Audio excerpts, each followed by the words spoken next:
بسم اللہ الرحمن الرحیم۔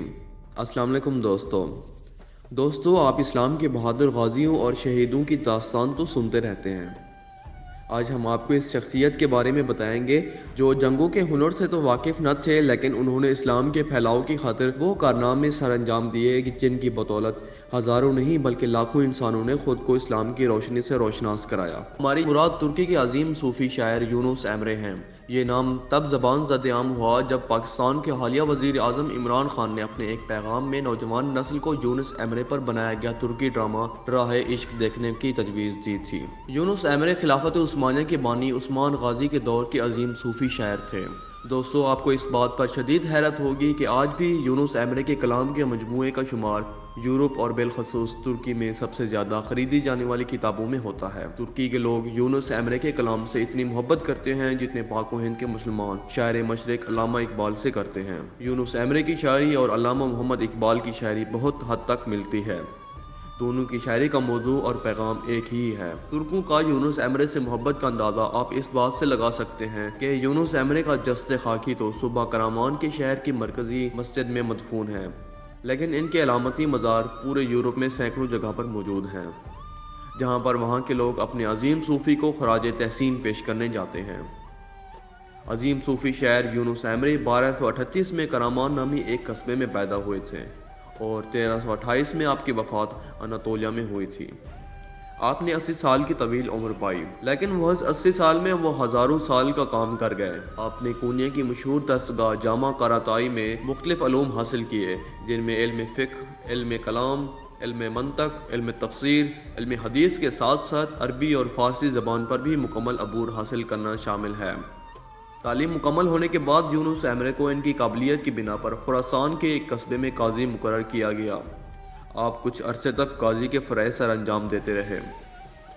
اسی دوران آپ کی ملاقات شیخ تابدک ایمرے سے ہوئی، جو جلد ہی گہری دوستی میں بدل گئی تھی۔ چونکہ اس وقت تک یونس ایمرے تصوف کی دنیا سے ناواقف تھے، اس لیے اکثر ان کا مختلف امور پر شیخ تابدک ایمرے سے اختلافات رہتا تھا۔ قاضی یونس ایمرے شیخ تابدک کو غلط ثابت کرنے کی بھرپور کوشش کرتے، لیکن ہر بار ناکام ہی رہتے تھے، اور ایک وقت ایسا آیا کہ قاضی یونس نے شیخ تابدک کے ہاتھ پر بیعت کر لی تھی۔ شیخ کی بیعت کے بعد وہ یونس ایمرے نے قاضی کا عہدہ چھوڑ دیا اور اپنے آپ کو خانقاہ کے لیے وقف کر دیا۔ شیخ نے قاضی یونس کو درگاہ کی صفائی ستھرائی پر مامور کر دیا۔ آپ روزانہ درگاہ کی صفائی کے ساتھ ساتھ وہاں موجود جانوروں کا بھی خیال رکھتے تھے۔ آپ روزانہ خانقاہ کے لیے لکڑیاں کاٹ کر لاتے تھے۔ وہیں شہر جہاں کچھ عرصہ قبل یونس ایمرے قاضی کے لباس میں سپاہیوں کے جھمٹ میں پوری آب و تاب سے گزرا کرتے تھے، اب اسی شہر میں فقیروں والا لباس پہنے ہاتھ میں مشکیزہ اٹھائے عام لوگوں کو پانی پلایا کرتے تھے۔ یونس ایمرے جو کچھ عرصہ قبل قاضی یونس کے نام سے مشہور تھے، اب انہیں سب درویش یونس کے نام سے پکارتے تھے۔ ایک وقت ایسا آیا کہ یونس ایمرے اپنے شیخ کی طرح معرفت کے اونچے مقام پر پہنچ گئے اور انہیں ان کے شیخ نے ایمرے کے لقب سے نواز دیا، اور اب قاضی یونس سے درویش یونس کے بعد یونس ایمرے کے نام سے جانے جاتے ہیں، اور آج بھی دنیا ان کو اسی نام سے یاد کرتی ہے۔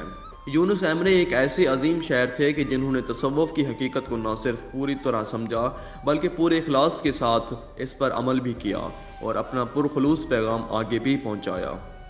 ان کا یہ پیغام اتنا پرخلوص اور پر اثر تھا کہ آج کئی صدیاں گزرنے کے باوجود آج بھی یونس ایمرے کا کلام نوجوان نسل کے قلوب پر حاوی ہے۔